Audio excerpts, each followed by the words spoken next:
Liminar imposta pelo Ministério Público vai obrigar a Prefeitura a cumprir uma série de passos para dar início à recuperação dos museus Histórico e do Café.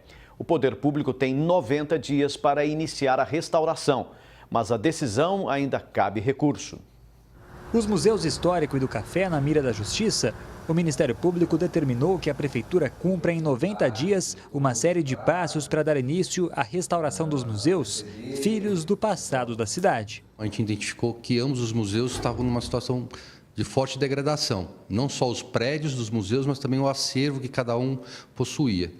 Em virtude disso, foi ajuizada uma ação civil pública e o juiz, ao receber a ação, acabou deferindo o pedido liminar que a Prefeitura vai ter que adotar, dentro do prazo de 90 dias, algumas medidas para conservar e impedir que situações de risco ocorram. Para o Instituto Paulista de Cidades Criativas e Identidades Culturais, a decisão é importante, pois poderá resgatar um rico pedaço da história do município, um dia capital do café. É uma ação do Ministério Público no sentido de que educação sem cultura é adestramento. E os equipamentos culturais mais importantes são aquilo que boa parte de Ribeirão Preto já tem. Os museus, os laboratórios científicos, os teatros, as salas de cinema. Nós temos que falar de uma integração entre secretarias de planejamento, de cultura, de turismo, da fazenda, para que de maneira integrada seja feito um plano, não só para ter esses bens com a finalidade de contemplação, o que já é muito importante, mas também ter esses bens como um patrimônio do município. Outros prédios históricos também dependem de investimentos para serem recuperados. Um exemplo é a Catedral Metropolitana, que enfrenta problemas estruturais. Mas nos últimos meses, palacetes do passado ganharam um futuro. É o caso do Jorge Lobato, amplamente renovado, e do Camilo de Matos, que deve ser restaurado, ambos pela iniciativa privada. Nós temos o Ministério Público como um grande parceiro do patrimônio histórico, porque quando o poder público falha por outras intenções, por outras prioridades, né, de investimento, o Ministério Público ele tem que intermediar. Por quê? É uma obrigação do poder público cuidar do seu patrimônio, da sua história, das suas referências culturais. E se atualmente Ribeirão Preto é lembrada como uma das principais cidades de todo o estado, no passado foi considerada a Pequena Paris. Era um município diferente, com prédios históricos bem cuidados. E é justamente o retorno dessa fama que os historiadores defendem. Todos entendem que esses bens históricos e culturais, recuperados e transformados, poderiam fazer de Ribeirão Preto um polo atrativo que poderia fomentar a economia regional. Resgatando o papel de Ribeirão enquanto um ponto turístico, um polo turístico, assim como as cidades circunvizinhas, você tem possibilidade de articular roteiros. Esses roteiros de visitas podem trazer turistas e, através do turismo, você tem uma base de 3 a 5% do teu produto gerado em termos de geração de renda, né? Os dois museus estão interditados desde o início de 2016, após desabamento do teto do Museu Histórico. Foi por conta dessa situação e de uma investigação feita pela Câmara que o Ministério Público entrou com a ação. Em 90 dias, a Prefeitura deverá iniciar as obras que poderão cessar as infiltrações e riscos de incêndios no local, além de controlar pragas urbanas, elaborar projeto para a obtenção de auto de vistoria do Corpo de Bombeiros e disponibilizar segurança ou guardas municipais 24 horas por dia. A liminar prevê uma multa diária de R$ 1.000, decorrido o prazo de 90 dias.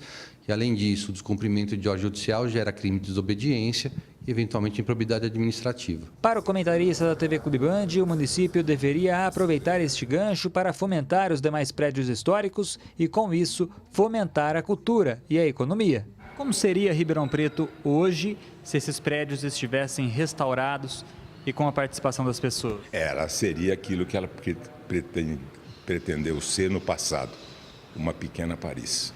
Davi Florim, para o Jornal da Clube. A administração municipal informou que ainda não foi intimada da sentença. Independentemente da ação, a Prefeitura tem buscado desde o início do ano recursos para a reforma dos prédios. Agora ao vivo, Thaís Mantuani traz mais informações. Thaís.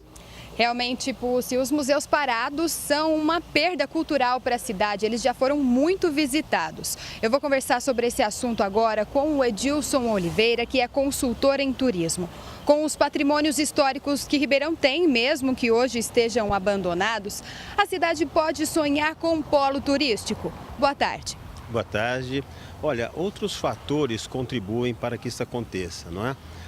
Fatores como a realização pessoal e fatores de ordem sociocultural influenciam o turista a visitar a cidade. Então, além da querência da cidade em se manifestar e receber o turista, ele também precisa ter toda uma motivação para poder visitar a destinação.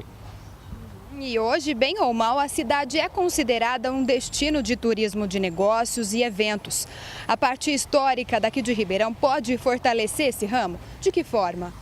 Sim, ela pode fortalecer, fazendo com que o turista que venha a negócios, o turista que venha a participar de eventos na cidade, fique mais na cidade.